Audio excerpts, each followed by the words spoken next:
Hello विद्यार्थी नमस्कार। Happy learning હબમાં આપણું સ્વાગત છે અને આજે આપણે બહુ સરસ મજાનું એક ચેપ્ટર છે જેનું ટાઇટલ વિદ્યુત ચુંબકીય તરંગો ઇલેક્ટ્રોમેગ્નેટિક વેવ્સ। બહુ નાનું ચેપ્ટર છે, બહુ ઇઝી છે, જીનીટની અંદર અને એમસીક્યુ મેક્સિમમ શાબ્દિક છે, ગણતરીઓ બહુ ઓછી છે, તેમ છતાં આપણે એને વિસ્તૃતમાં સમજવાનો પ્રયત્ન કરીએ। ઇલેક્ટ્રોમેગ્નેટિક વેવ્સ એના આજના જે ટોપિક છે પ્રસ્તાવના, સ્થાનાંતર પ્રવાહ, મેક્સવેલ સમીકરણો, હર્ટ્ઝનો પ્રયોગ અને વિદ્યુત ચુંબકીય તરંગની લાક્ષણિકતા। રાઈટ, તો આપણે સ્ટાર્ટ કરીએ વિદ્યુત ચુંબકીય તરંગો શું છે। તો આજે આપણે જોવું છે પ્રસ્તાવના। વિદ્યાર્થી મિત્રો, તમે બધા સવારે જાગો છો અને જાગતાની સાથે જ, કારણ કે તમે બધા વિદ્યાર્થી મિત્રો છો એટલે કદાચ સ્કૂલનો ટાઈમ હોય તો વહેલા જાગતા હોય, બાકી રજાના દિવસે તમે જ્યારે જાગતા હો અને સોનેરી સૂર્યપ્રકાશના પીળા અને કેસરી રંગના જે કિરણો સૂર્યમાંથી તમારા સુધી પહોંચે છે અને એ સૂર્યના કિરણો જ્યારે અલગ અલગ પદાર્થ ઉપર પડતા હોય ને એ પદાર્થ તમે એને પારખી શકો છો, એ કોના દ્વારા? તો કે તમારી આંખ દ્વારા।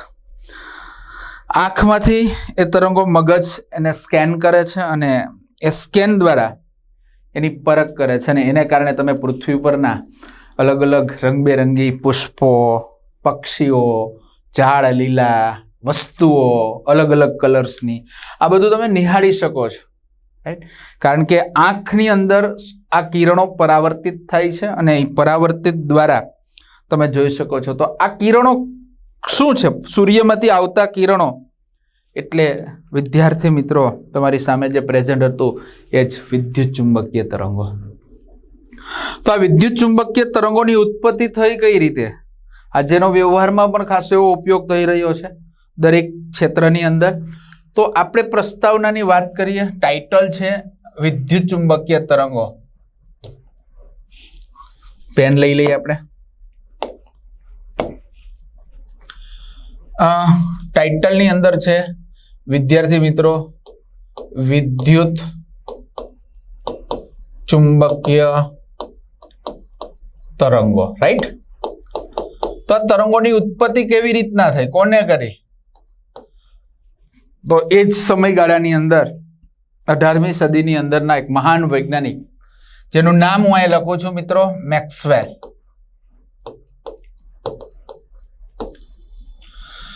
18મી સદીના એક મહાન વૈજ્ઞાનિક મેક્સવેલે વિદ્યુત અને ચુંબકને લગતા કેટલાક નિયમોની સમજૂતી આપી।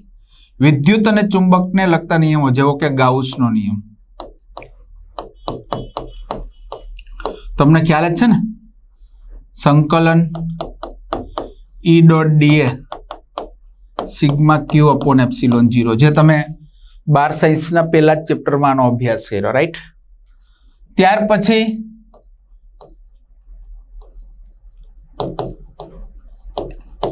એમ્પિયરનો નિયમ,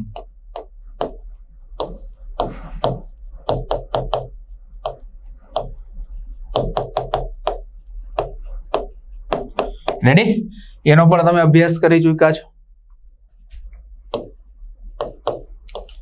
ફેરેડેનો નિયમ,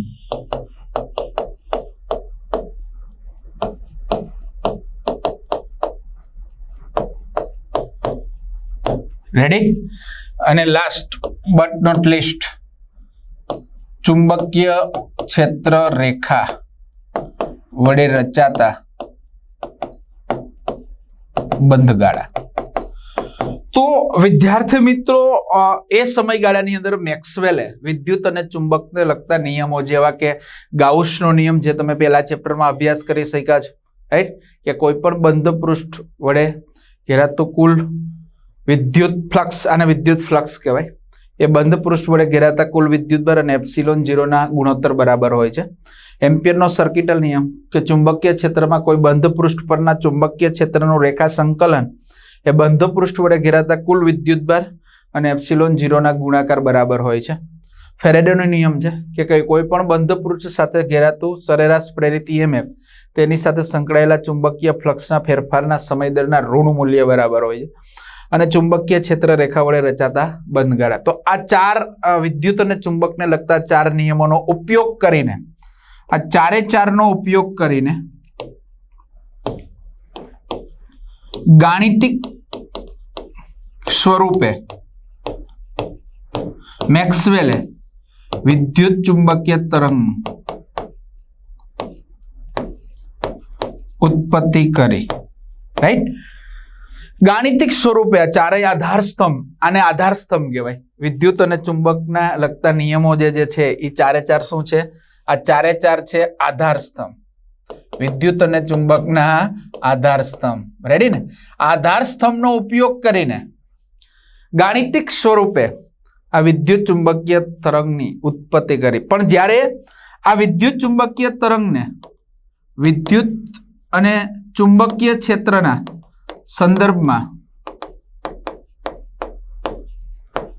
ચકાસણી કરવામાં આવી, જ્યારે આ બેહૂબ વિકલ સમીકરણ તૈયાર કર્યું મેક્સવેલે, આ ચારેય આધાર સ્તંભનો ઉપયોગ કરીને વિદ્યાર્થી મિત્રો એને એક વિકલ ગાણિતિક સ્વરૂપે એક વિકલ સમીકરણ તૈયાર કર્યું. આ જ વિકલ સમીકરણ એ વિદ્યુત ચુંબકીય તરંગ તરીકે ઓળખાયું.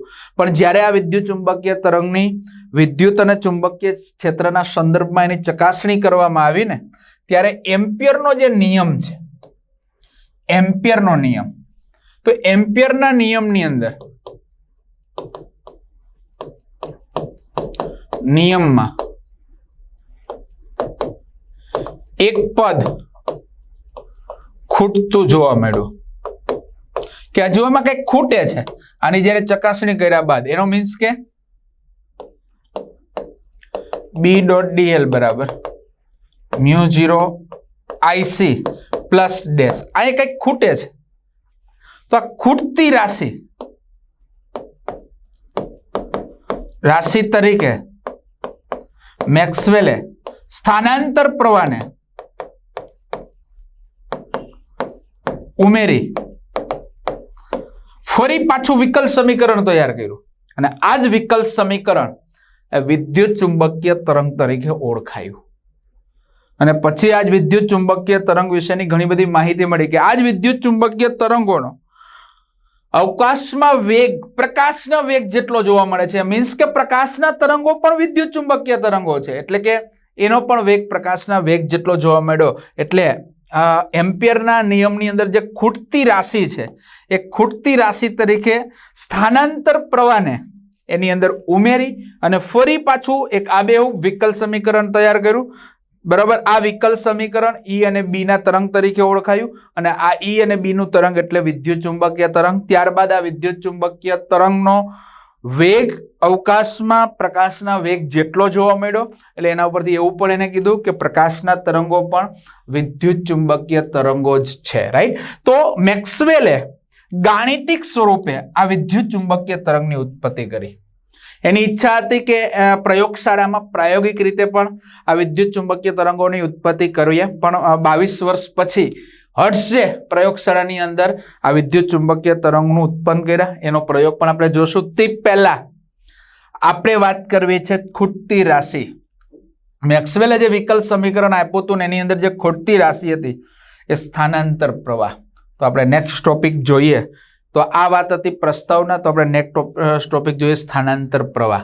મિત્રો, સ્થાનાંતર પ્રવાહ આ એક સાદો કેપેસિટર પરિપથ છે. આ શું છે? સાદો કેપેસિટર પરિપથ. રાઈટ. હજી આ પરિપથનો અહીં પૂર્ણ કરી દઉં છું. ચાલો અહીં એક બેટરી જોડી દઉં છું.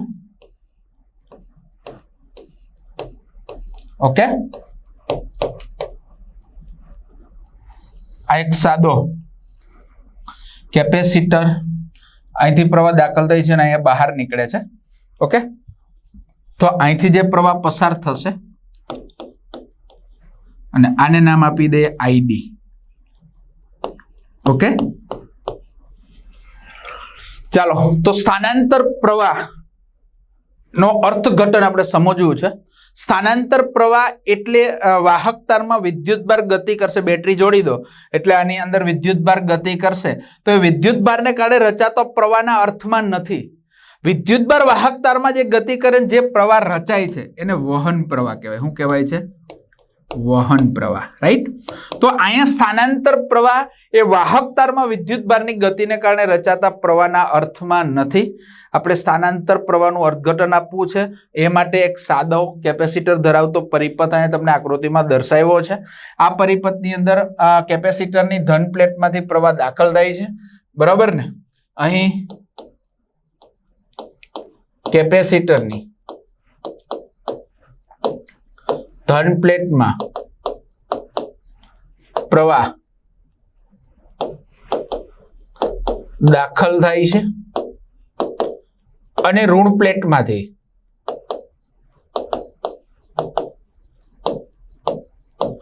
બહાર આવે છે, રાઈટ. જોઈ લો આકૃતિમાં સાદો કેપેસિટર ધરાવતો પરિપથ છે ને આ પરિપથની ધન પ્લેટની અંદર આ ધન પ્લેટ છે એ પ્લેટની અંદર પ્રવાહ દાખલ થાય છે અને ઋણ પ્લેટમાંથી પ્રવાહ બહાર નીકળે છે. રેડી. જ્યારે કેપેસિટર સંપૂર્ણ ચાર્જ થાય છે, જ્યારે કેપેસિટર સંપૂર્ણ ચાર્જ થાય ત્યારે એ પ્રવાહ શૂન્ય બને છે. જ્યારે કેપેસિટર મીન્સ કે સંપૂર્ણ જ્યારે ચાર્જ થઈ જાય છે ત્યારે પ્રવાહ શૂન્ય બને છે. હવે આ સ્થિતિમાં જ્યારે કેપેસિટરની બે પ્લેટ એકબીજાની નજીક હોય, જ્યારે કેપેસિટરની બે પ્લેટો એકબીજાની નજીક હોય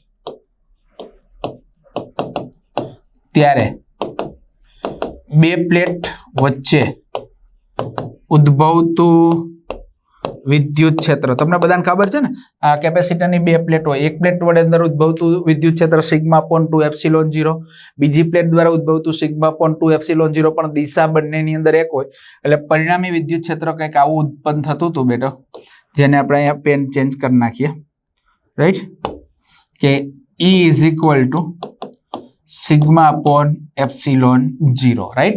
આ બે પ્લેટ વચ્ચે ઉદ્ભવતું પરિણામી વિદ્યુત ક્ષેત્ર. હવે સિગ્મા બરાબર તમે લખી શકો કે સિગ્મા એટલે પૃષ્ઠ ઘનતા છે, Q બાય A એકમ ક્ષેત્રફળ દીઠ વિદ્યુતભાર એટલે પૃષ્ઠ ઘનતા.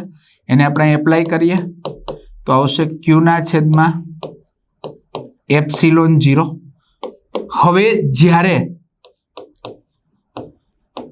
કેપેસિટર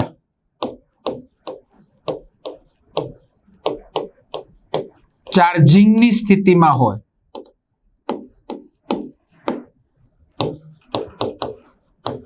તે દરમિયાન જ્યારે કેપેસિટર ચાર્જ થઈ રહ્યું હોય ત્યારે કન્ટિન્યુ પ્લેટ ઉપર વિદ્યુતભાર બદલાતો હોય છે. વિદ્યુતભાર બદલાય એટલે ક્ષેત્ર બદલાય.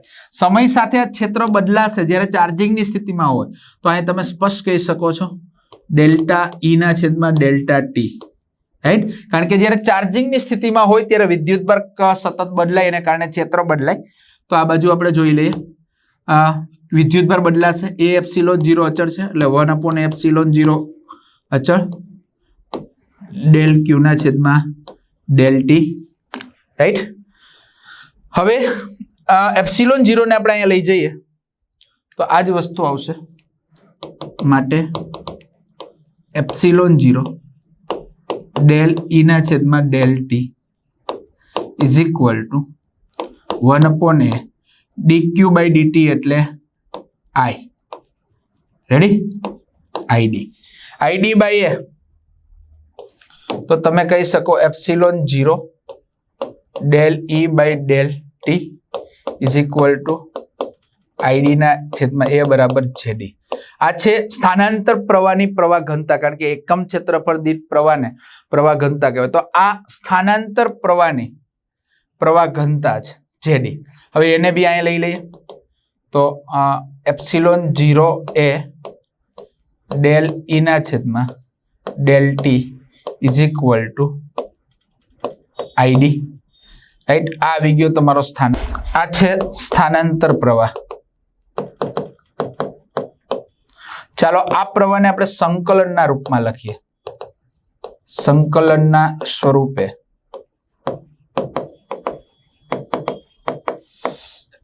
સ્થાનાંતર પ્રવાહ તો લખી શકીએ કે સંકલન epsilon 0 DE by DT dot DA is equal to ID. Ready? તો આવી ગયો તમારો સ્થાનાંતર પ્રવાહ સંકલનના સ્વરૂપે. બસ આ જ ખૂટતું પદ એમ્પિયરના સર્કિટલ નિયમમાં ઉમેરી અને ફરી પાછું આ બે વિકલ સમીકરણ આપ્યું, જેને આપણે સ્થાનાંતર પ્રવાહ કહેવાય છે. તો આ સ્થાનાંતર પ્રવાહ એ રિયલની અંદર કોઈ વાહક તારમાંથી વહેતા વિદ્યુત ભારની ગતિને કારણે નથી, પણ બે પ્લેટ વચ્ચે જે વિદ્યુત ભારનું શિફ્ટિંગ થાય છે, પ્રેરિત થાય છે એક પ્લેટને કારણે બીજા વિદ્યુત પ્લેટ પર વિદ્યુત ભાર, એ દ્વારા રચાતો પ્રવાહ એટલે સ્થાનાંતર પ્રવાહ. તો આ સ્થાનાંતર પ્રવાહ જોયું આપણે, જોઈ લો ફરી એકવાર કે જ્યારે કેપેસિટરની બે પ્લેટ નજીક હોય ત્યારે બે પ્લેટ વચ્ચે ઉદ્ભવતું વિદ્યુત ક્ષેત્ર. રાઈટ? હવે જ્યારે કેપેસિટર ચાર્જ થઈ રહ્યું હોય ત્યારે સિમ્પલ વાત છે કે સમય સાથે વિદ્યુત ભાર ચેન્જ થાય તો વિદ્યુત ક્ષેત્ર પણ બદલાય છે, અને એનો જ ઉપયોગ કરીને આપણે સ્થાનાંતર પ્રવાહ મેળવ્યું, અને એનું જ આ સંકલનના રૂપમાં રજૂઆત છે. બસ આ જ સ્થાનાંતર નામની ભૌતિક રાશિને એમ્પિયરના સર્કિટલ નિયમની અંદર આપણે ઉમેરી દઈએ એટલે ફરી પાછું આ બે વિકલ સમીકરણ તૈયાર થાય, અને આ જ વિકલ સમીકરણ એટલે વિદ્યુત ચુંબકીય તરફ. તો આ પ્રવાહને આપણે ઉમેરીએ. ચાલો જોઈએ. તમે અહીંયા જોઈ શકો છો, આપણે આવું જ હતું એમ્પિયરનો સર્કિટલ નિયમ કે B.dl is equal two mu 0 IC plus dash. ચાલો સ્થાનાંતર પ્રવાહ અહીંયા ઉમેરી દઈએ. તો B.dl is equal two mu 0 IC plus mu 0 epsilon 0 સંકલન D by DT dot DA. Ready? ચાલો, પણ આ બરાબર તમને ખ્યાલ છે કે એપ્સિલોન 0 સંકલન D by DT dot DA is equal to ID. સ્થાનાંતર પ્રવાહને ઉમેરી દઈએ તો અહીંયા થશે સંકલન B.dl is equal two mu 0 IC plus mu 0 ID. Ready? આમાંથી કોમન કાઢો એટલે તમને આવી ગયું. જોઈ લો. રેડી? તો અહીં આવી ગયું મિત્રો. ખૂટતી રાશિ સ્થાનાંતર પ્રવાહને એડ કરી દીધી. તો અહીંયા કુલ પ્રવાહ એ વહન પ્રવાહ અને સ્થાનાંતર પ્રવાહના સરવાળા જેટલો છે, અને આ સમીકરણને કહેવાય એમ્પિયર મેક્સવેલ નિયમ તરીકે ઓળખવામાં આવે છે, જે દર્શાવે છે કે કોઈ પણ બંધ પરિપથ કે બંધ પૃષ્ઠમાંથી પસાર થતો કુલ પ્રવાહ એ વહન પ્રવાહ IC અને સ્થાનાંતર પ્રવાહ ID ના સરવાળા જેટલો હોય છે. કેપેસિટરની પ્લેટની બહારના ભાગમાં જે વાહક તાર દ્વારા બહારના ભાગમાં જે પ્રવાહ પસાર થાય છે એને વહન પ્રવાહ કહેવાય, અને બે પ્લેટ વચ્ચેનો જે પ્રવાહ છે એને સ્થાનાંતર પ્રવાહ તરીકે આપણે ઓળખીએ છીએ. તો આખું આ સ્થાનાંતર પ્રવાહ છે એ એમ્પિયરના સર્કિટલ નિયમમાં ઉમેરી અને ફરી પાછું આ બેહૂબ વિકલ સમીકરણ તૈયાર કર્યું, અને આ જ વિકલ સમીકરણ એટલે વિદ્યુત ચુંબકીય તરંગ. એનો મતલબ મેક્સવેલે વિદ્યુત ચુંબકીય તરંગની ગાણિતિક સ્વરૂપે ઉત્પત્તિ કરી, પણ એની ઈચ્છા પણ હતી કે પ્રયોગશાળાની અંદર આ જ વિદ્યુત ચુંબકીય તરંગોને ઉત્પન્ન કરવાની, પણ એ પોસિબલ એનાથી ન બન્યું. એટલે લગભગ 22 વર્ષ પછી બરાબર એ હર્ટ્ઝે પ્રયોગશાળાની અંદર વિદ્યુત ચુંબકીય તરંગોની ઉત્પત્તિ કરી. તો આપણે હવે જોશું વિદ્યુત ચુંબકીય તરંગની પ્રાયોગિક ઉત્પત્તિ માટે હર્ટ્ઝનો પ્રયોગ. તો તમારી સામે પ્રેઝન્ટ કરું છું.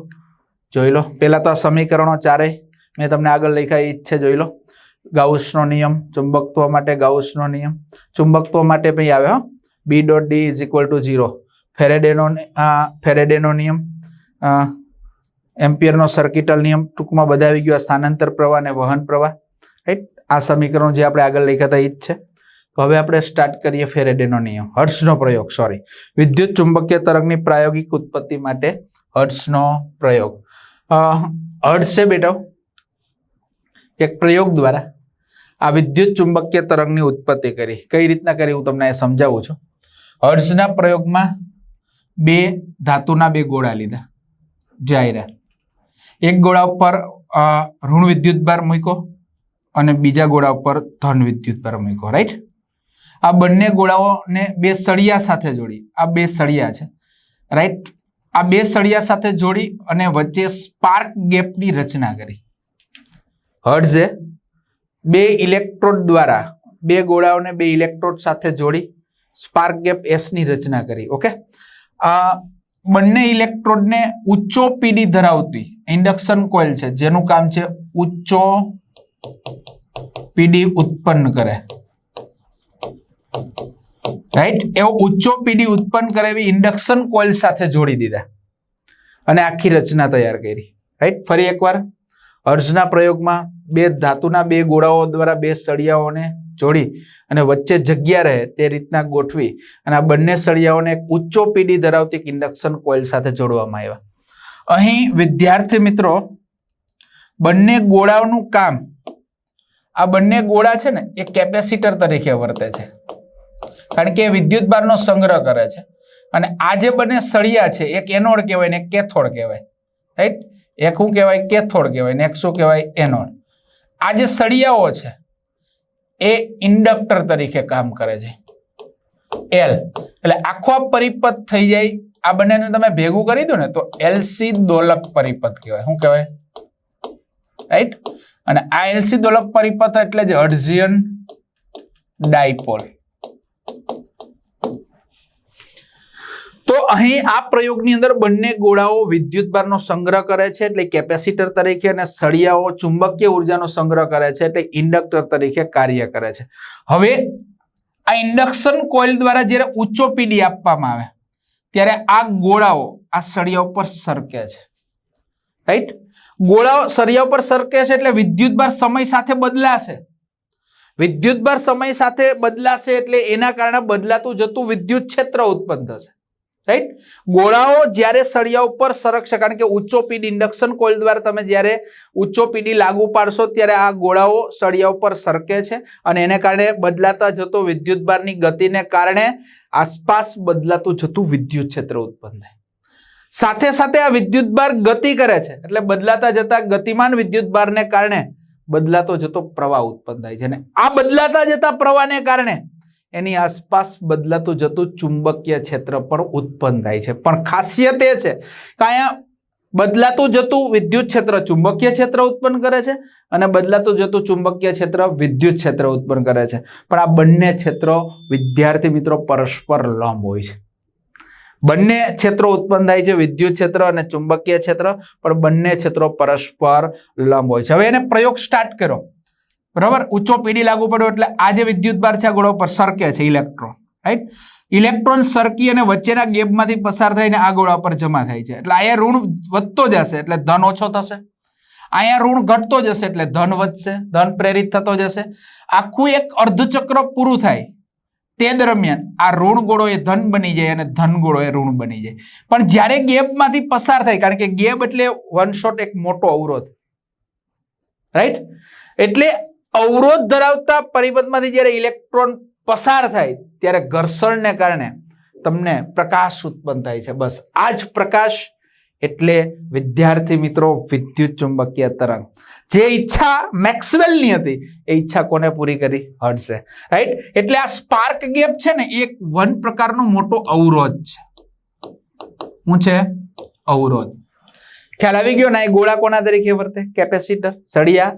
કારણ કે વિદ્યુતભાર વાહક સળિયામાં ગતિ કરશે એટલે પ્રવાહ રચાશે અને પ્રવાહને કારણે એની આજુબાજુ ઉત્પન્ન થશે? ચુંબકીય ક્ષેત્ર. અને આ ક્ષેત્રની ઉર્જા સંગ્રહ સળિયા કરે છે એટલે ઇન્ડક્ટર તરીકે વર્તે છે. અને આ ઇલેક્ટ્રોન જ્યારે વચ્ચેના ગેપમાંથી પસાર થશે, વચ્ચેનો ગેપ એટલે મોટો અવરોધ કહેવાય, એ અવરોધમાંથી પસાર થાય એટલે ઘર્ષણને કારણે વિદ્યુતનું પ્રકાશમાં રૂપાંતર થાય છે. અને આ જ પ્રકાશ એટલે વિદ્યુત ચુંબકીય તરંગો. It's okay, right? તો અહીંયા જે સ્પાર્ક ગેપ છે એ એક અવરોધ તરીકે વર્તે છે, ગોળાઓ કેપેસિટર તરીકે વર્તે છે અને સળિયાઓ ઇન્ડક્ટર તરીકે વર્તે છે, રાઈટ? અર્ધચક્ર પૂરું થશે એટલે આ ગોળો ઋણ બની જશે અને આ ગોળો ધન બની જશે. ફરી પાછું પુનરાવર્તિત પ્રક્રિયા થશે, પાછા ઇલેક્ટ્રોન ઉપર જશે, પાછું અર્ધચક્ર પૂરું થશે એટલે આ ગોળો ફરી પાછો ઋણ બનશે, આ ધન બનશે. સતત આવી પુનરાવર્તિત પ્રક્રિયાને કારણે સતત સ્પાર્ક ગેપની અંદર પ્રકાશ, વિદ્યુત ચુંબકીય તરંગ ઉત્પન્ન થાય છે. એની થોડીક ઝલક અહીંયા દર્શાવી છે. સી અને ડી બિંદુ પાસે જુઓ, અહીંયા આ ચુંબકીય ક્ષેત્ર છે જે બહાર છે અને આ જે ક્રોસ મારેલું છે એ વિદ્યુત ક્ષેત્ર છે, એ અંદર છે. એક અંદર છે ને એક બહાર છે. એનો મતલબ આ બંને ક્ષેત્રો પરસ્પર કેવા હોય છે? લંબ હોય છે. ઓકે, આ બંને ક્ષેત્રો પરસ્પર લંબ હોય છે. આ ક્રોસ નિશાની છે એનો મતલબ અંદર જાય છે, આ બહાર છે. આ ગોળા દ્વારા અહીંયા એકમ વિદ્યુત ભાર છે, ચાલો Q બરાબર 1 કુલમ લઈ લો, રેડી? તો અહીંયા કયો વિદ્યુત ભાર હતો? ઋણ છે, ને અહીંયા તમે મૂકો છો એકમ ધન વિદ્યુત ભાર, ચાલો આ ધન વિદ્યુત ભાર છે, તો ધનને કારણે ઋણ પર લાગતું આ બળ એને એ વડે દર્શાવ્યું છે. એવી જ રીતના આ ધન છે ને આ ધન છે, તો ધન વચ્ચે અપાકર્ષણ એટલે એ પણ બળ, અપાકર્ષણ, આકર્ષણ અને અપાકર્ષણ, આ બળના ઘટકો છે, રેડી? આ ઉદ્ગમથી હજી દૂર જાય છે, એમ જેમ દૂર જાવ ને એમ આ જે સદિશની તીવ્રતા છે એ ઘટે, કારણ કે ઉદ્ગમ પાસે એ બંને ક્ષેત્રો મહત્તમ હોય, પણ જેમ જેમ દૂર જાવ એમ એની તીવ્રતા ઘટતી જાય. કોઈ પણ તરંગોની તીવ્રતા ઉદ્ગમ પાસે મહત્તમ હોય, પણ જેમ જેમ દૂર જાય એમ ઘટતી જાય. તો ડી બિંદુ પાસે સેમ પ્લેસ છે, બરાબર, પણ અહીંયા જો ઉલટું છે, ઉલટી ગયું, અર્ધચક્ર પૂરું થઈ ગયું એટલે ઉલટાઈ જાય. ઈ બહાર આવી જશે, અહીંયા બી અંદર વહી જશે, રેડી? ઉલટાઈ જાય. અર્ધચક્ર દરમિયાન આ વિદ્યુત ભાર ઉલટાય તો ક્ષેત્રો પણ ઉલટાય, રાઈટ? આ એના બળના ઘટકો છે, ખ્યાલ આવી ગયો? ઓકે, તો આવી રીતના સતત પુનરાવર્તિત પ્રક્રિયા ચાલે છે અને વિદ્યુત ચુંબકીય તરંગનું નિર્માણ થાય છે. તો દોલન કરતા વિદ્યુત ભારને કારણે દોલન કરતા વિદ્યુત ભારને કારણે અવકાશમાં બદલાતા જતા વિદ્યુત ક્ષેત્રનું નિર્માણ થાય છે, અને દોલન કરતા વિદ્યુત ભારોને કારણે બદલાતા જતા વિદ્યુત પ્રવાહનું નિર્માણ થાય છે, અને આ પ્રવાહને કારણે આવર્ત રીતે બદલાતું જતું ચુંબકીય ક્ષેત્રનું નિર્માણ થાય છે, રાઈટ? વિદ્યુત ભાર ગતિ કરશે બદલાતો જતો એટલે પ્રવાહનું નિર્માણ થશે બદલાતા જતા, અને બદલાતા જતા પ્રવાહને કારણે ઉત્પન્ન થશે ચુંબકીય ક્ષેત્ર. પણ આ બંને ક્ષેત્રો પરસ્પર કેવા હોય છે? લંબ હોય છે. આ ખાસ ધ્યાન રાખજો.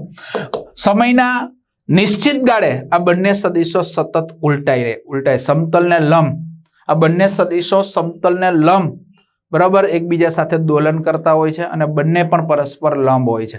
તો આવી સતત પુનરાવર્તિત પ્રક્રિયા ચાલે છે અને આગળ વધે છે. એનો મતલબ આખી આ જે પરિપથ છે એ ગોળાઓ સળિયા ઉપર સરકે છે, એટલે ગોળાઓ કેપેસિટર તરીકે, સળિયાઓ ઇન્ડક્ટર તરીકે, અને ગોળાઓ દોલન કરે છે, એટલે આખી પરિપથને એલસી દોલક પરિપથ એટલે કે હર્ટ્ઝિયન ડાયપોલ એટલા માટે કારણ કે જો એક છેડો પોઝિટિવ છે, એક નેગેટિવ છે, એટલે એક આ ડાયપોલ જેવી રચના છે, પણ હર્ટ્ઝના પ્રયોગની આ ડાયપોલ છે એટલે એનું નામ આપ્યું હર્ટ્ઝિયન ડાયપોલ. અને આ ડાયપોલની ડાયપોલ મોમેન્ટ P બરાબર P0 cos ઓમેગા t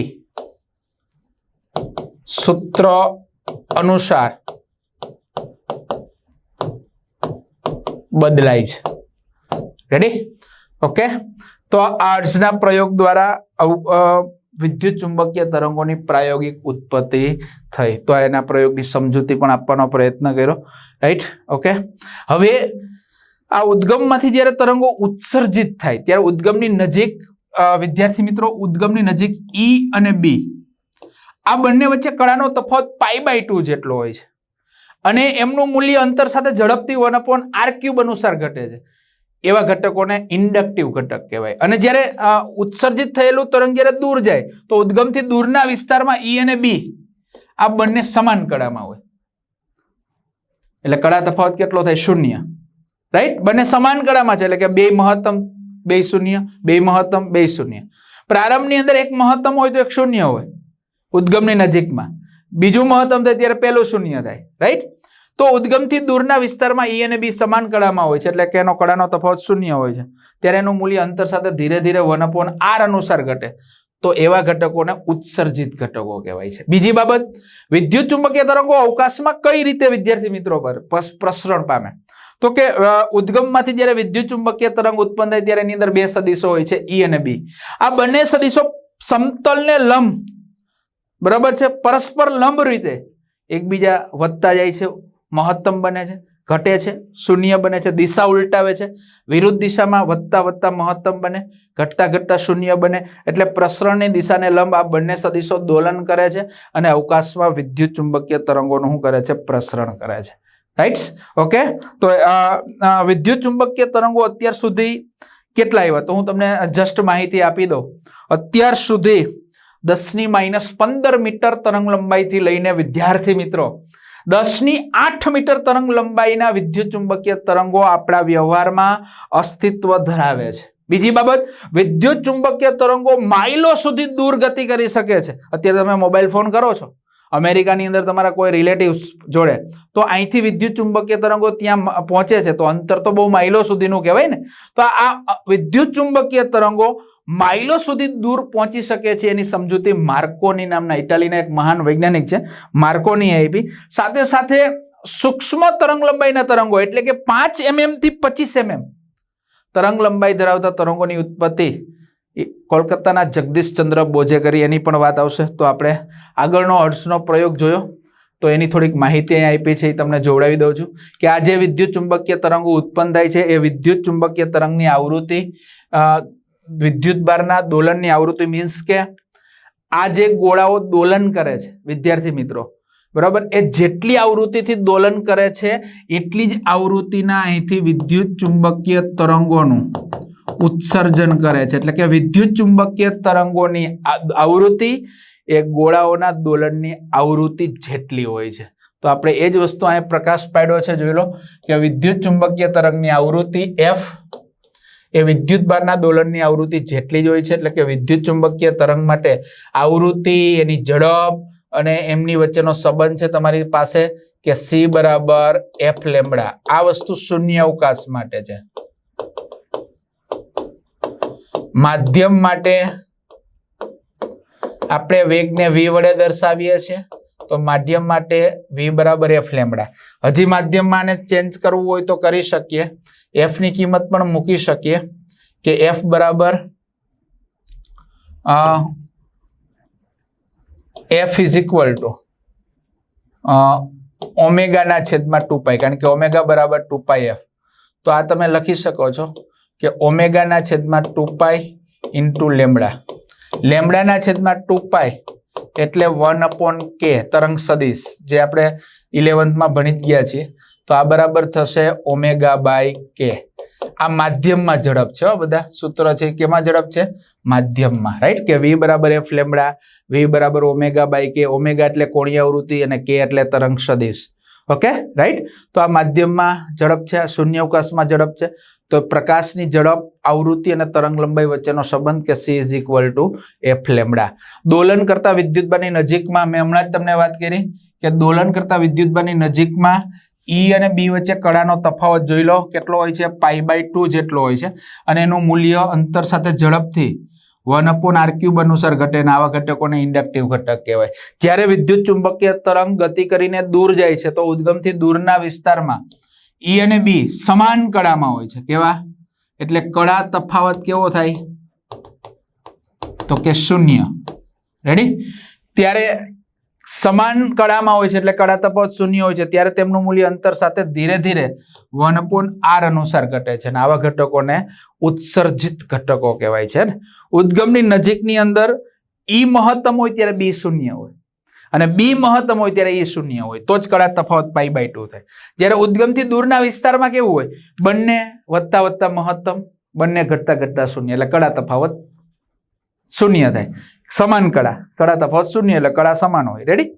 તો આ બંને ઘટકો ઇન્ડક્ટિવ અને ઉત્સર્જિત ઘટકો, ઉદ્ગમની નજીકના વિસ્તારમાં ઇન્ડક્ટિવ ઘટકો હોય, દૂરના વિસ્તારમાં ઉત્સર્જિત ઘટકો હોય, જે આ ઉત્સર્જિત ઘટક. રેડી? ઓકે, તમારી સામે જોઈ શકો છો કે લાઈવ સ્ક્રીનિંગ અહીંયા તમને દર્શાવ્યું છે કે આ વિદ્યુત ચુંબકીય તરંગો અવકાશમાં કેવી રીતે પ્રસરણ પામે છે. જો E અને B ના સદિશો પરસ્પર લંબરૂપે તમે જોઈ શકો છો, હે ને, પ્રસરણ પામે છે. તો અવકાશમાં વિદ્યુત ચુંબકીય તરંગો આ જે છે ને એ પ્રસરણની દિશા છે, અને આ પ્રસરણની દિશાને લંબ વિદ્યુત ચુંબકીય તરંગ E×B અનુસાર ગતિ કરે છે. રાઈટ? જોઈ લો, ઉદ્ગમમાંથી ઉત્સર્જિત થાય, વધતા જાય. ચેક કરો અહીંયા, જો E વધતું જાય, મહત્તમ બને, ઘટે, શૂન્ય બને, દિશા ઉલટે, વધતું જાય, મહત્તમ, ઘટે, શૂન્ય, મહત્તમ, સતત કન્ટિન્યુ બંને સદિશો પ્રસરણની દિશાને લંબ દોલન કરતા કરતા એ વધતા જાય છે, મહત્તમ બને, ઘટતા ઘટતા શૂન્ય બને, ફરી પાછા દિશા ઉલટાવતા જશે, અને ઉલટાયેલી દિશામાં વધતા વધતા મહત્તમ, ઘટતા ઘટતા શૂન્ય. ટૂંકમાં પ્રસરણની દિશાને લંબ આ બંને સદિશો જાતે જ દોલનો કરે છે અને વિદ્યુત ચુંબકીય તરંગોનું પ્રસરણ કરે છે. તો આ કન્સેપ્ટ એ જ સમજાવવા માંગે છે. રાઈટ? સાથે સાથે તમને વિદ્યાર્થી મિત્રો એ બી કહી દઉં છું કે અત્યાર સુધી આપણે 10⁻⁻15 મીટરથી લઈને 10⁸ મીટર તરંગ લંબાઈ ધરાવતા વિદ્યુત ચુંબકીય તરંગો અસ્તિત્વ ધરાવે છે, હે ને? સાથે સાથે બીજો એક મુદ્દો પણ આપણે અહીં રજૂ કરવો છે કે વિદ્યુત ચુંબકીય તરંગો જે ઉત્સર્જિત થાય છે એમાં બંને સદિશો પ્રસરણની દિશાને લંબરૂપે ગતિ કરે છે અને માધ્યમમાં આગળ વધે છે. તો આ વિદ્યુત ચુંબકીય તરંગો કેટલે દૂર સુધી જઈ શકે? તો એનું સ્ટેટ આપ્યું છે કે વિદ્યુત ચુંબકીય ઇટાલીના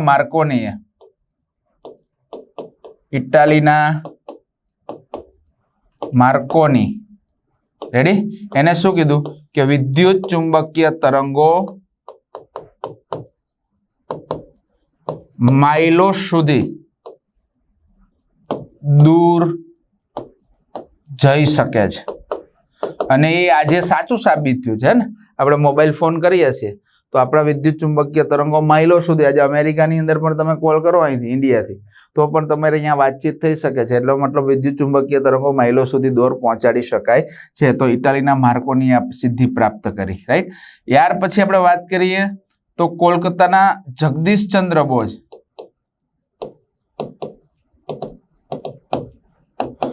એને શું કીધું ખબર? એને પ્રયોગશાળાની અંદર વિદ્યાર્થી મિત્રો 5 mm થી 25 mm તરંગ લંબાઈના વિદ્યુત ચુંબકીય તરંગોની શોધ કરી.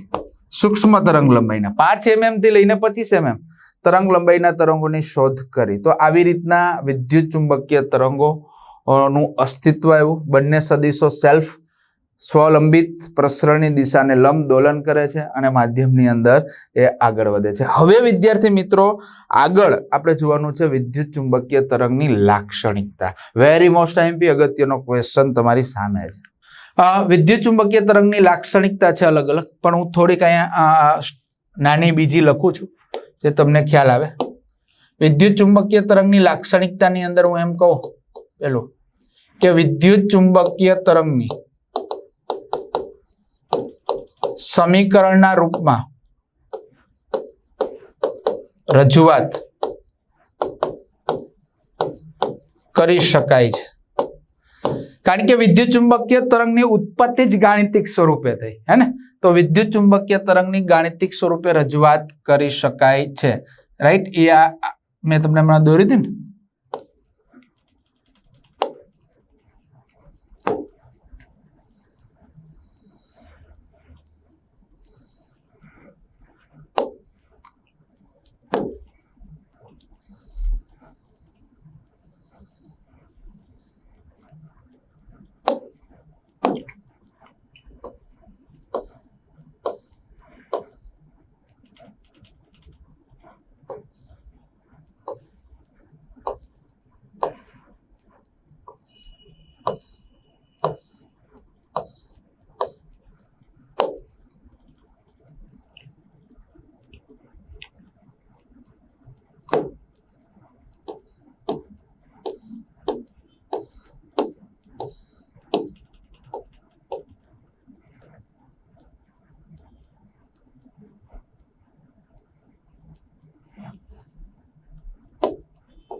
રેડી? તો આ બધા વિદ્યુત ચુંબકીય તરંગો છે. આ ચુંબકીય ક્ષેત્ર બી છે અને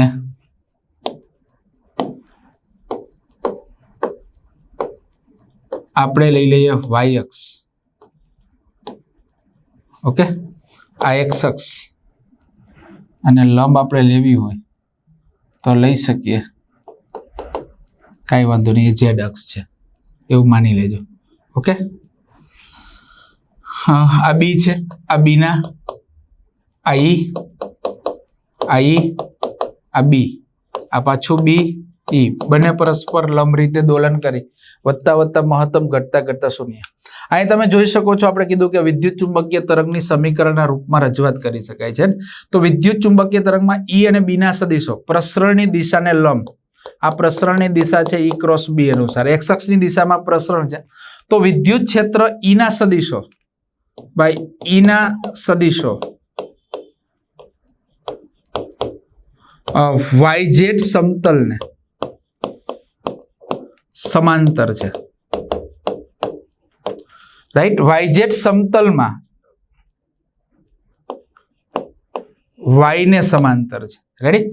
તો એનો y ઘટક મળે એટલે કે EY is not equal to 0, પણ EZ અને EX આ બંને કેવા થાય? 0 થાય.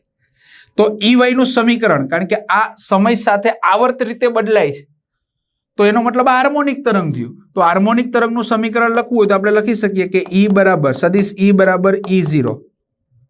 હાર્મોનિક તરંગનું 11th માં આવી ગયું છે ને, sine omega T minus KX એ y ને સમાંતર છે એટલે J કેરેટ વોલ્ટ પર મીટર આવી ગયું.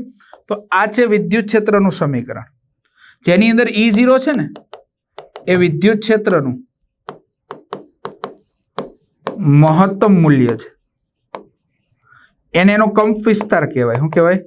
કંપ વિસ્તાર, રાઈટ. સાઇન એ આવર્ત રીતે બદલાય છે એટલે આવર્ત વિધેય તરીકે ઓમેગા કોણીય આવૃત્તિ છે, કોણીય આવૃત્તિ ઓમેગા બરાબર 2π/t અથવા 2πf, રેડી. કે એ તરંગ સદિશ છે, આ બધું 11th માં આવી ગયું છે. કે બરાબર 2π/λ, લેમ્બડા તરંગ લંબાઈ છે, રાઈટ. તો આ વિદ્યુત ક્ષેત્રનું સમીકરણ છે, કારણ કે y ને સમાંતર છે તો એનો y ઘટક મળે, z અને x 0 થાય. આવી ગયું. એવી જ રીતના ચુંબકીય ક્ષેત્ર છે z ને સમાંતર છે, તો એનું સમીકરણ પણ આપણે મેળવી શકીએ અહીંયા જ. ચાલો, આ તમને ખ્યાલ આવી ગયો. ઓકે, તો આને આપણે થોડુંક જોઈ શકો છો, સ્ક્રીન પર જોઈ લો, એકવાર નજર કરી લો. રેડી. તો આવી જ રીતના સેમ આપણે જોઈએ બી ના સદિશો. ચાલો, હવે બી ના સદિશો YZ સમતલમાં Z ને સમાંતર છે, તો મતલબ એવો થયો કે BZ is not equal to 0, પણ BX બરાબર BY ઇઝ ઇક્વલ ટુ 0. તો Z ઘટકનું સમીકરણ મળશે, તો સદિશ B બરાબર B0 sine omega T minus KX Z દિશામાં છે એટલે K કેરેટ ટેસ્લા આવી ગયું. આ ચુંબકીય ક્ષેત્રનું સમીકરણ, જેની અંદર B0 ચુંબકીય ક્ષેત્રનું મહત્તમ મૂલ્ય એટલે એનો કંપ વિસ્તાર કહેવાય. ઓમેગા એટલે કોણીય આવૃત્તિ, K એટલે તરંગ સદિશ, સેમ, રાઈટ. તો E અને B ના બંનેના સમીકરણો મળ્યા, એટલે જ કીધું કે વિદ્યુત ચુંબકીય તરંગની સમીકરણના રૂપમાં રજૂઆત કરી શકાય છે. બીજો તમારે મુદ્દો લખવો હોય તો વિદ્યુત ચુંબકીય તરંગના પ્રસરણની દિશા E ક્રોસ B અનુસાર હોય છે. આ બીજી લાક્ષણિકતા છે. તો આ પેલી લાક્ષણિકતામાં ખ્યાલ આવી ગયો. ઓકે, એકવાર નજર કરી લો. પેલી લાક્ષણિકતા ખ્યાલ આવ્યો વિદ્યાર્થી મિત્રો કે વિદ્યુત ચુંબકીય તરંગની સમીકરણના રૂપમાં રજૂઆત કરી શકાય છે. વિદ્યુત ચુંબકીય તરંગમાં બે સદિશો હોય છે, E અને B. E ના સદિશો છે એ YZ સમતલમાં y ને સમાંતર છે એટલે એનો y ઘટક અશૂન્ય હોય, બાકીના બંને ઘટક શૂન્ય હોય, અને એનું સમીકરણ આપણે તારાયું સેમ. ચુંબકીય ક્ષેત્રના સદિશો એ YZ સમતલમાં Z ને સમાંતર છે એટલે એનો Z ઘટક અશૂન્ય હોય, x અને y શૂન્ય હોય, તો એનું પણ સમીકરણ મેળવી લીધું. એની અંદર આવતા પદોની પણ સમજૂતી આપી, એટલે એના પરથી સ્પષ્ટપણે કહી શકાય કે વિદ્યુત ચુંબકીય તરંગની સમીકરણના રૂપમાં રજૂઆત કરી શકાય છે. આ વિદ્યુત ચુંબકીય તરંગની પહેલી લાક્ષણિકતા છે. ક્લિયર? બીજી લાક્ષણિકતા છે કે વિદ્યુત ચુંબકીય તરંગમાં E અને B ના મૂલ્યો વચ્ચેનો સંબંધ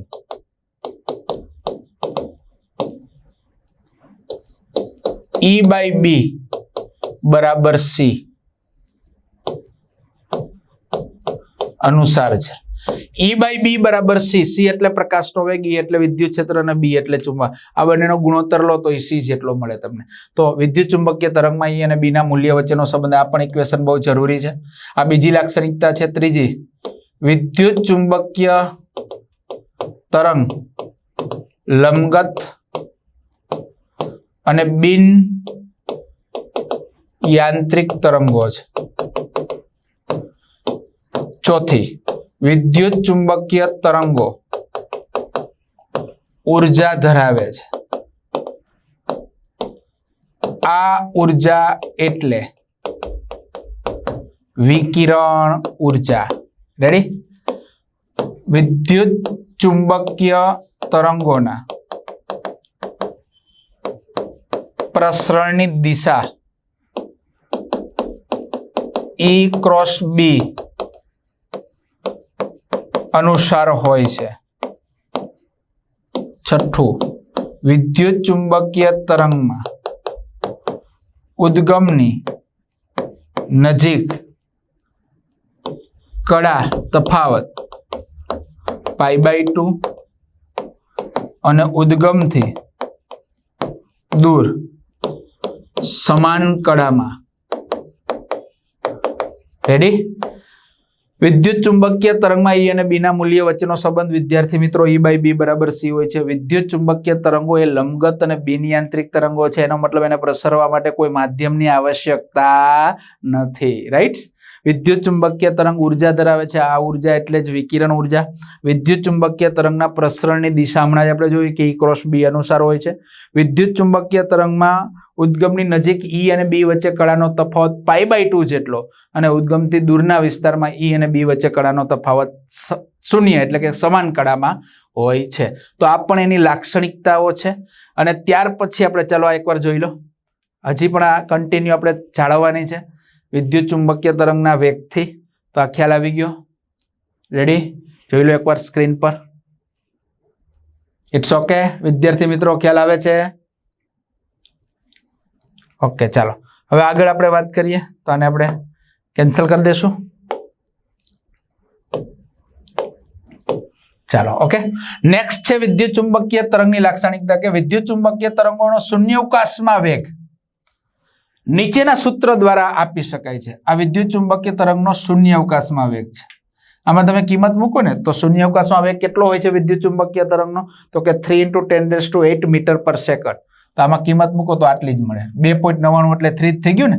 3 × 10⁸ મીટર પ્રતિ સેકન્ડ. એકમમાં પણ આમાં મીટર પ્રતિ સેકન્ડ મળે જ. રાઈટ?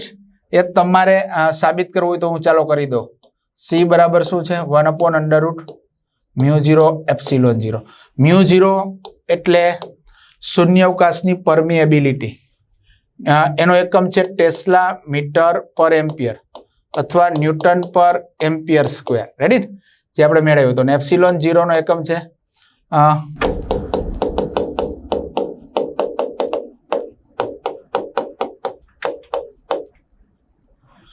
કુલમ સ્ક્વેર પ્રતિ newton metre square. Clear? Okay, ચાલો. આ શૂન્યાવકાશની પરમિટિવિટી અને શૂન્યાવકાશની પરમિએબિલિટી. આ એકમ અને આ એકમ અહીં મૂકવાલો. તો C બરાબર 1/√μ0 નો એકમ છે ન્યૂટન પર એમ્પિયર સ્ક્વેર ઇન્ટુ ε0 નો એકમ છે કુલમ સ્ક્વેર પ્રતિ ન્યૂટન મીટર સ્ક્વેર. રેડી? ચાલો એક ન્યૂટન ઉડી જાય. Okay, coulomb square. કુલમ એટલે Q બરાબર IT એટલે કે કુલમ બરાબર એમ્પિયર ઇન્ટુ સેકન્ડ. તો કુલમ સ્ક્વેર બરાબર શું થાય? Ampere square second square. Ready? આ વસ્તુને તમે અહીં એપ્લાય કરો તો 1/√. Ampere square second square divide by ampere square metre square. Right? ચાલો એમ્પિયર સ્ક્વેર આવી જાય એટલે C બરાબર શું આવશે? 1/√. સેકન્ડ સ્ક્વેર પર મીટર સ્ક્વેર. છેદનો છેદ અંશમાં આવી જાય એટલે આવું થાય. Metre square by second square. વર્ગ અને વર્ગમૂળ ઉડી જાય એટલે મીટર પ્રતિ સેકન્ડ. આવી ગયું? તો એનો મતલબ એમ થયું કે આ સૂત્ર એ શૂન્યાવકાશમાં પ્રકાશની વિદ્યુત ચુંબકીય તરંગની ઝડપ છે. અને આની અંદર વેલ્યુ મૂકો. આની વેલ્યુ ખબર છે ને 4π × 10⁻⁷ અને આની 8.85 10 - 12. એ પણ તમે મૂકી દેશો તો પણ તમને એની વેલ્યુ આટલી મળી જ જશે. તો એનો મતલબ આ સાચો છે કે શૂન્યાવકાશમાં વિદ્યુત ચુંબકીય તરંગનો વેગ C બરાબર 1/√μ0ε0 દ્વારા દર્શાવી શકાય છે. અને એનો એકમ પણ આપણે અહીં સાબિત કરી દીધો, મીટર પ્રતિ સેકન્ડ. ક્લિયર? ઓકે, જોઈ લો, નજર કરી લો. ચાલો, ઓકે. તો એને પણ આપણે અહીંથી દૂર કરી દઈએ. ત્યાર પછી વિદ્યુત ચુંબકીય તરંગનો માધ્યમમાં વેગ જોઈ લો. આ તો આવી જ ગયું, આ શૂન્યાવકાશમાં વેગ છે અને માધ્યમમાં વેગ છે v બરાબર 1/√μ એપ્સિલોન. જો માધ્યમમાં વેગ કેટલો છે વિદ્યુત ચુંબકીય તરંગનો, માધ્યમમાં વેગ v બરાબર 1/√μ એપ્સિલોન. મ્યુ એટલે માધ્યમની પરમિએબિલિટી અને એપ્સિલોન એટલે માધ્યમની પરમિટિવિટી. હજી આને અલગ રીતે લખવું હોય તો પણ લખી શકાય. તમને ખ્યાલ છે કે જ્યાં μ/μ0 ઇઝ ઇક્વલ ટુ μr એટલે કે માધ્યમની પરમિએબિલિટી અને શૂન્યાવકાશની પરમિએબિલિટીના ગુણોત્તરને માધ્યમની સાપેક્ષ પરમિએબિલિટી કહેવાય. આના ઉપરથી તમે મ્યુને સૂત્રનો કરતા બનાવો તો μ0 μr થાય. ચાલો આ વસ્તુને પણ આપણે એપ્લાય કરશું સેમ એવું. માધ્યમની પરમિટિવિટી અને શૂન્યાવકાશની પરમિટિવિટીને સાપેક્ષ પરમિટિવિટી અથવા ડાઇલેક્ટ્રિક અચળાંક k કહેવાય. આના ઉપરથી આપણે લખીએ તો એપ્સિલોન બરાબર થાય ε0 εr અથવા ε0 k. રેડી? આ બંને કિંમત તમે એપ્લાય કરો તો v બરાબર તમને મળશે √μ0 ε0 μr er અથવા 1/√μ0 ε0 μr k. રેડી? આ પણ એનું સૂત્ર છે, આ પણ એનું સૂત્ર છે. રાઈટ? હજુ આમાં આગળ વધીએ તો તમને ખ્યાલ છે, પરંતુ 1/√μ0 ε0 બરાબર તો શું લેતા c લેતા. તો આ 1/μ0 ε0 બરાબર તમે c લઈ શકો તો v બરાબર શું થાય બોલો c ના છેદમાં. આ એનું સૂત્ર છે જો માધ્યમમાં વેગ. આ પણ આ સૂત્ર દ્વારા દર્શાવી શકાય અને આના દ્વારા દર્શાવી શકાય.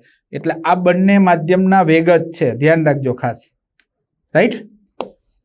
હજુ પણ આમાં વેરિએશન કરીએ તો c ના છેદમાં √μr er યા c ના છેદમાં √μr k. આ પણ માધ્યમનો વેગ જ ગણાય. રાઈટ? હજી આપણે વક્રી ભવનાંક જોવો હોય તો આના ઉપરથી વક્રી ભવનાંક n બરાબર c/v. રાઈટ? તો આ v ને અહીંયા લઈ જાઓ ને આને અહીંયા લઈ જાઓ તો c/v બરાબર અંડરરૂટ શું થાય μr er યા √μr k. તો આ આવી ગયો માધ્યમનો વક્રી ભવનાંક. ઓકે, જે સૂત્ર તમારી પાસે અહીંયા અવેલેબલ છે.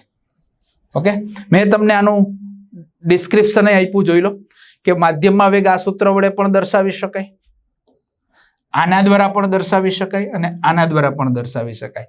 અને શૂન્યાવકાશમાંના વેગ અને માધ્યમના વેગના ગુણોત્તરને માધ્યમનો વક્રી ભવનાંક કહેવાય. એ પણ આપણે દર્શાવ્યું. તો આ એક લાક્ષણિકતા છે કે વિદ્યુત ચુંબકીય તરંગની શૂન્યાવકાશમાં વેગ આટલો હોય છે, માધ્યમમાં વેગ આટલો હોય છે. શૂન્યાવકાશમાં વેગ અને માધ્યમના વેગના ગુણોત્તરને માધ્યમનો વક્રી ભવનાંક કહેવાય. એ પણ મેળવ્યું. આ પણ એની એક લાક્ષણિકતા છે. હજુ આગળ વિદ્યુત ચુંબકીય તરંગ ઉર્જા ધરાવે છે. આ ઉર્જા એટલે વિકિરણ ઉર્જા. અને આ વિદ્યુત ચુંબકીય તરંગ જ્યારે કોઈ સપાટી પર આપાત થાય ત્યારે સપાટી પર દબાણ ઉત્પન્ન કરે છે અને પરિણામે એ સપાટીને રેખીય વેગમાન મળે છે. તો એ પણ લાક્ષણિકતા જોઈ લઈએ. તો આ ખ્યાલ આવી ગયો? ક્લિયર? ચાલો આગળની લાક્ષણિકતા નેક્સ્ટ. વિદ્યુત ચુંબકીય તરંગ જ્યારે કોઈ સપાટી પર અથડાય છે જોઈ લો ત્યારે દબાણ ઉત્પન્ન કરે છે અને રાઈટ, અને આ દબાણને કારણે સપાટીને રેખીય વેગમાન મળે છે. હવે ધારી લો કે એકમ સમયમાં એકમ સપાટીને લંબરૂપે આપાત થતી વિદ્યુત ચુંબકીય તરંગની ઉર્જા U છે. આ ઉર્જા જ્યારે સપાટી પર આપાત થાય છે, રાઈટ, આ કોઈ સપાટી છે, સપાટી પર આપાત થતી ઉર્જા ડેલ્ટા U હોય તો આ સપાટી આ ઉર્જાનું શોષણ કરે છે, પરિણામે આ સપાટીને રેખીય વેગમાન મળે છે અને એ આટલું મળે છે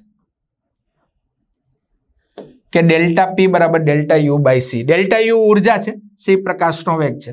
તો વેગમાન ઉર્જાના છેદમાં c. આ તમારે સાબિત કરવાનું છે. થશે કે વેગમાન P બરાબર, ચાલો ડેલ્ટા P હું ડાયરેક્ટ લઈ લઉં છું, U/c. વેગમાનમાં શું આવે? ઉર્જા. ઉર્જા એટલે શું બોલો? ઉર્જા. વેગમાન હકીકત આવે mv. વેગમાનનું સૂત્ર શું છે ભાઈ? mv, દળ અને વેગનો ગુણોત્તર. રાઈટ? આ c વેગ જ છે પણ એ દળ અને વેગનો ગુણોત્તર આવે તો ઉર્જા બરાબર શું લખી શકાય? ઉર્જા બરાબર તમે કહો ઉર્જા એટલે ઈ પણ વાપરી શકો. તો ઈ બરાબર સૂત્ર શું આવે? HF આવે. ઈ બરાબર H U બરાબર E અને E બરાબર HF by C. F by C એટલે લેમ્બડા એટલે H upon લેમ્બડા. તો લેમ્બડા બરાબર P. એ પણ આવી શકે, રાઈટ. આપણી 11th 12th ની અંદર આવું એક ચેપ્ટર આવે છે, એ તમે જોયું જ હશે કે H by લેમ્બડા, રેડી. અને H by લેમ્બડા એટલે P. ઓકે, તો P બરાબર U by C આ અર્થમાં આવે. બીજું તમે ઉર્જાને કાર્યના અર્થમાં લખો તો પણ તમને એ પોસિબલ છે, રેડી ને, કે ઉર્જા એટલે કાર્ય ને કાર્ય એટલે બળ ગુણ્યા અંતર, રેડી. બળ, ઉર્જા એટલે કાર્ય, કાર્ય એટલે બળ ગુણ્યા અંતર છેદમાં બળ એટલે F બરાબર ma.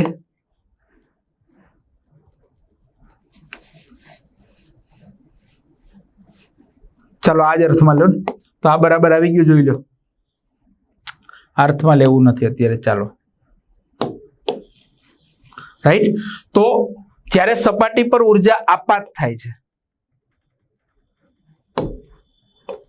ત્યારે સપાટીને મળતું વેગમાન P બરાબર ડેલ્ટા U બાય C જેટલું હોય છે, જેને આપણે દબાણ તરીકે પણ ઓળખવામાં આવે છે, રાઈટ.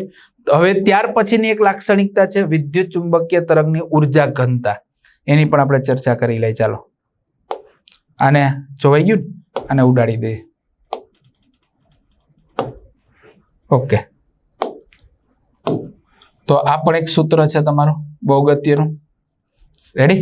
હવે વિદ્યુત ચુંબકીય તરંગની ઉર્જા ઘનતા, કે વિદ્યુત ચુંબકીય તરંગ જ્યારે કોઈ વિસ્તારમાંથી પસાર થાય છે, આ ખાસ ધ્યાન આપજો. વિદ્યુત ચુંબકીય તરંગ જ્યારે કોઈ વિસ્તારમાંથી પસાર થાય છે વિદ્યાર્થી મિત્રો, ત્યારે એ વિસ્તારની અંદર વિદ્યુત ચુંબકીય ક્ષેત્ર ઉત્પન્ન થાય છે, રાઈટ. અને આ જ ક્ષેત્રમાં એકમ કદ દીઠ ઉર્જાને આ કદ, તો એકમ કદ દીઠ ઉર્જાને ઉર્જા ઘનતા કહેવાય, રાઈટ. ઉર્જા ઘનતા એટલે વિદ્યુત ચુંબકીય ક્ષેત્રમાં એકમ કદ દીઠ ઉર્જાને ઉર્જા ઘનતા કહેવાય. એટલે એનું ઇક્વેશન અહીંયા જો, ρ બરાબર U બાય V. V એટલે કદ, હો, રાઈટ. તો એકમ કદ દીઠ ઉર્જાને ઉર્જા ઘનતા કહેવાય. પણ અહીંયા બંને ક્ષેત્ર છે એટલે કુલ ઉર્જા ઘનતા ρ બરાબર ρ E પ્લસ ρ B, રેડી. હવે ρ E આપણે ચેપ્ટર 2 કેપેસિટરમાં ભણી ગયા કે epsilon 0 E square plus B square upon 2 mu 0.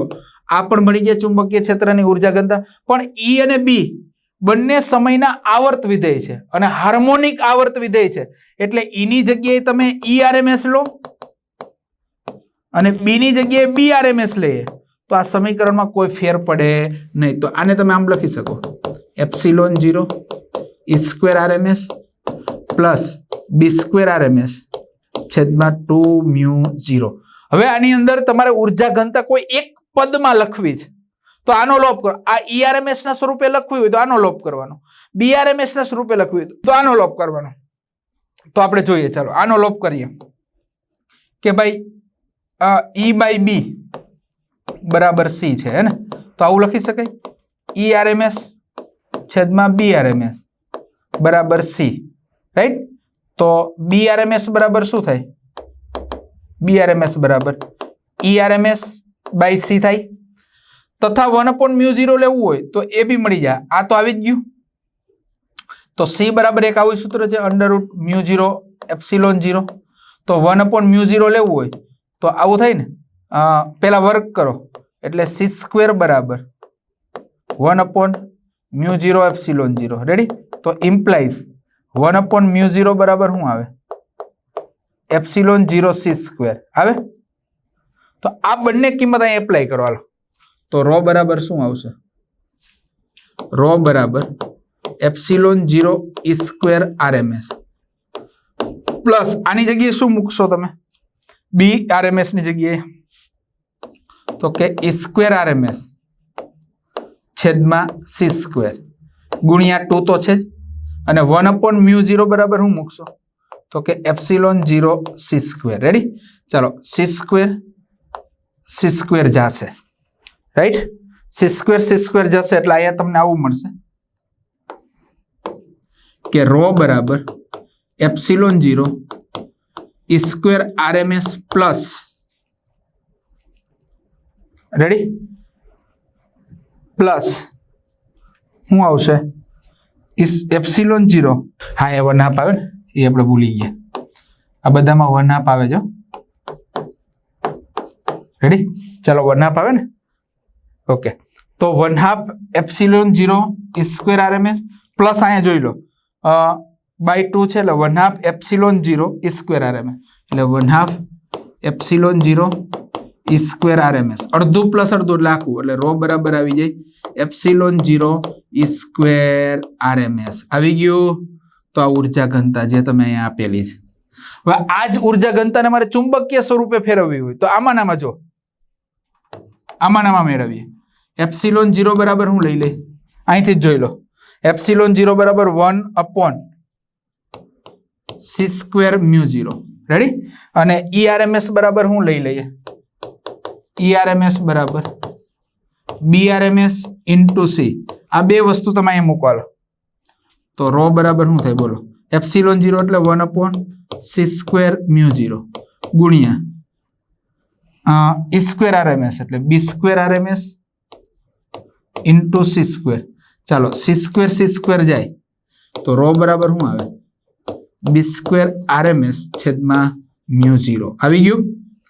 આ ઉર્જા ઘનતા બે અર્થમાં લઈ લીધું. ERMS ના સ્વરૂપે લીધી અને BRMS ના સ્વરૂપે લીધી. તો આ છે વિદ્યુત ચુંબકીય તરંગની ઉર્જા ઘનતા કે વિદ્યુત ચુંબકીય ક્ષેત્રમાં એકમ કદ દીઠ ઉર્જા એટલે ઉર્જા ઘનતા. ખ્યાલ આવી ગયો? ચાલો હજી છે આગળ વિદ્યુત ચુંબકીય તરંગની તીવ્રતા, એને પણ આપણે આવરી લઈએ. ચાલો નેક્સ્ટ. વિદ્યુત ચુંબકીય તરંગની તીવ્રતા કે ભાઈ એકમ ક્ષેત્રફળ ધરાવતી સપાટીમાંથી સપાટીને લંબ રૂપે દર સેકન્ડ એટલે કે એકમ સમયમાં પસાર થતી ઉર્જાને તીવ્રતા કહેવાય. રાઈટ? આમ જોવા જાવ તો તીવ્રતાનું સૂત્ર શું? તો આપણે એ લખવું હોય જો આ સપાટી છે. રેડી? તો એકમ ક્ષેત્રફળ ધરાવતી સપાટીને લંબ રૂપે આ વિદ્યુત ચુંબકીય તરંગો દર સેકન્ડે આપાત થાય છે. રાઈટ? આપાત ઉર્જામાં સંગ્રહિત થાય છે અને એની તીવ્રતા એટલે વિદ્યુત ચુંબકીય તરંગની તીવ્રતા. રાઈટ? આ c લંબાઈનો લંબઘન છે. કેટલી? હે ને? તો તીવ્રતા એટલે શું? કે તીવ્રતા એટલે શું? તો કે ઉર્જાના છેદમાં ક્ષેત્રફળ ગુણ્યા સમય. ઉર્જાના છેદમાં સમય એટલે પાવર, એટલે કે પાવરના છેદમાં ક્ષેત્રફળ, એટલે એનો એકમ થાય જૂલ પર મીટર સ્ક્વેર ઇન્ટુ સેકન્ડ યા વોટ પર મીટર સ્ક્વેર. રાઈટ? પારિમાણિક સૂત્ર પર તમને એના ઉપરથી ખ્યાલ આવી જાય. તો I બરાબર E ના છેદમાં A into T. A T એકમ હોય તો I બરાબર E. ક્લિયર? તો એકમ ક્ષેત્રફળ ધરાવતી સપાટીમાંથી સપાટીને લંબરૂપે દર સેકન્ડે પસાર થતી ઉર્જાને વિકિરણની તીવ્રતા કહેવાય છે. હવે એકમ ક્ષેત્રફળ ધરાવતી સપાટીમાંથી દર સેકન્ડે પસાર થતી ઉર્જા એકમ ક્ષેત્રફળ અને c લંબાઈના લંબઘનમાં સમાતી હોય. જો ક્ષેત્રફળ કેવું? એકમ અને c લંબાઈના લંબઘનમાં સમાય. જો તેની ઉર્જા ઘનતા રો હોય તો અહીં ધ્યાન આપજો. I બરાબર શું થાય? I બરાબર E ના છેદમાં, રેડી, એકમ સમય છે તો A ઇન્ટુ ટી. સમય પણ એકમ છે, ક્ષેત્રફળ એકમ છે. રેડી? તો અહીં ધ્યાન આપો. A E ક્ષેત્રફળ એટલે આપણે શું લઈ લઈએ? તીવ્રતા એટલે લંબાઈ ગુણ્યા લંબાઈ ને. c લંબાઈના લંબઘનમાં સમાય છે. રાઈટ? A into c. હવે ઉર્જા ઘનતા રો હોય તો રો બરાબર I બાય c અથવા તો I બરાબર રો c. જો આને સમજાવી દો. I બરાબર રો c. ઉર્જા ઘનતા એટલે ઉર્જાના છેદમાં કદ ઇન્ટુ c. કદ એટલે ક્ષેત્રફળ ગુણ્યા લંબાઈ. અહીંયા c લંબાઈનો લંબઘન છે એટલે લંબાઈ c લેશું. રાઈટ? તો અહીંયા થશે I બરાબર E ના છેદમાં એ ઇન્ટુ સી સી ઉડી જશે અને ક્ષેત્રફળ 1 મીટર સ્ક્વેર લેવાનું કીધું છે તો I બરાબર ઈ રેડી ને તો હું આવી ગયું બોલો સી ઉડી જાય ક્ષેત્રફળ એકમ તો હું થઈ ગયું I બરાબર આવી ગયું તો I બરાબર ઈ તમને અહીં આવી ગયું કારણ કે આ બંને એકમ હોય તો I બરાબર ઈ રેડી આ બંને એકમ હોય તો I બરાબર ઈ અને અહીંયા પણ જો આનો ઉપયોગ કરીને I બરાબર હું મેળવી લીધું ઈ ક્લિયર તો આવી ગયું તો I બરાબર રો ઇન્ટુ સી રો ની વેલ્યુ મૂકી દીધી છે અથવા આ પણ મૂકી શકાય કારણ કે રો ની બે કિંમત છે તો આ તીવ્રતા આવી ગયું ક્લિયર ઓકે તો આ સાથે વિદ્યુત ચુંબકીય તરંગની લાક્ષણિકતાઓ આપણે બધી જ આવરી લીધી છે આ સાથે આ સેશનને આપણે પૂરું કરીએ છીએ ફરી પાછા નવા સેશન સાથે નવા ટોપિક સાથે નવા જોશ નવા ઉમંગ સાથે મળીશું ત્યાં સુધી વિદાય લઈએ છીએ જય હિન્દ જય ભારત થેન્ક યુ